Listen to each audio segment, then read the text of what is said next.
بسم اللہ الرحمن الرحیم۔ گمنام جانباز۔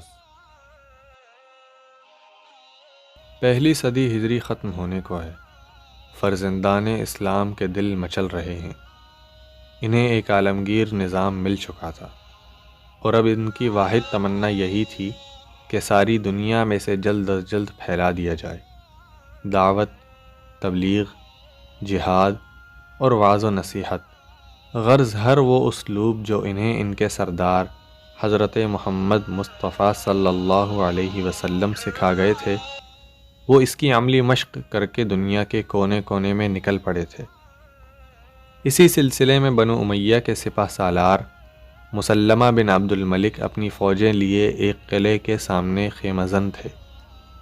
عجب یہ کہ اس بار انہیں قلعے کا محاصرہ کیے کافی دن گزر چکے تھے، مگر ابھی تک کامیابی کے کوئی آثار نظر نہیں آ رہے تھے۔ تو ان کے کمانڈر نے حکم دیا کہ قلعے والے کسی صورت ماننے کو تیار نہیں، لہٰذا اب ان پر دھاوا بولا جائے گا۔ پھر اس کے لیے انہوں نے اپنے چند جانبازوں کا انتخاب کیا اور قلعے کی جانب چل دیے۔ دوسری طرف سامنے قلعے والے بھی تیار بیٹھے تھے۔ مسلمانوں کو حرکت میں آتا دیکھ کر فوراً ہی تیروں کی گویا بارش شروع کر دی اور اتنے تیر برسائے کہ آگے بڑھنا دشوار ہو گیا۔ عین اسی لمحے لوگوں نے دیکھا کہ ایک نوجوان مجاہد تیروں کی اس بارش کی پرواہ کیے بغیر دشمن کے قلعے سے آگ کے برستے شعلوں میں جان ہتھیلی پر رکھے دیوانہ وار قلعے کی طرف بڑھتا چلا جا رہا ہے۔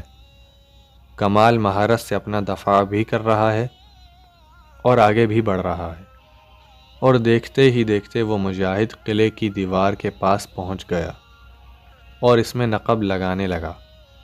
آگ کی بارش اور تیروں کی بوچھاڑ میں ثابت قدم رہنے والے اس نوجوان نے آخر کار قلعے کی دیوار میں سوراخ کر ہی ڈالا۔ اسے دیکھ کر باقیوں کو بھی ہمت ہوئی اور اب سب نے مل کر اسی سمت جد و جہد کی، اور یوں اسلامی لشکر قلعے میں داخل ہوا اور قلعہ فتح ہو گیا۔ اب ہر نگاہ اس سرفروش مجاہد کو تلاش کر رہی تھی جس کے سر اس فتح و کامرانی کا سہرا تھا، مگر کوئی اسے پہچانتا نہ تھا۔ سپہ سالار مسلمہ نے اپنے امیروں سے بار بار سوال کیا، مگر سب نے نفی میں سر ہلا دیا کہ نہیں کمانڈر، ہم اس اجنبی کو نہیں جانتے۔ کمانڈر کی حیرت کی گویا انتہا نہ رہی۔ اب اس نے اپنے پورے لشکر کو ایک جگہ جمع کیا اور کہا، نقب لگانے والا جانباز کہاں ہے؟ پورے لشکر پر سناٹا طاری ہو گیا، لیکن کوئی نہ آیا۔ کمانڈر نے دوبارہ اعلان کیا، وہ نقب لگانے والا جانباز مجاہد کہاں ہے؟ کوئی نہ بولا۔ اب سپہ سالار مسلمہ بن عبد الملک نے انداز بدلا اور کہا، میں اس مجاہد کو اس کے رب کی قسم دے کر کہتا ہوں کہ سامنے آ جائے۔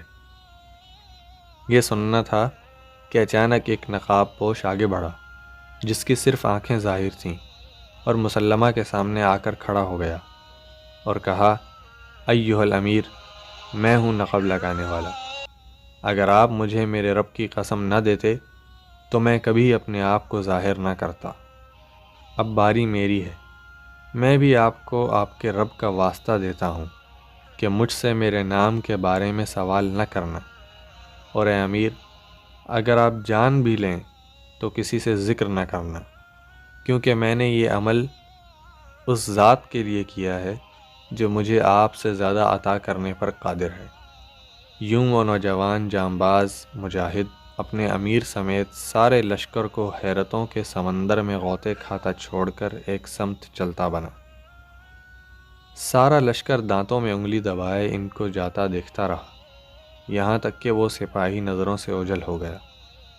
حضرت مسلمہ بعد میں جب دعا کرتے تو یہی کہتے، اللہم اجعلنی مع صاحب النقب، اے اللہ مجھے اس نقب والے مجاہد کے ساتھ کر دیجیے۔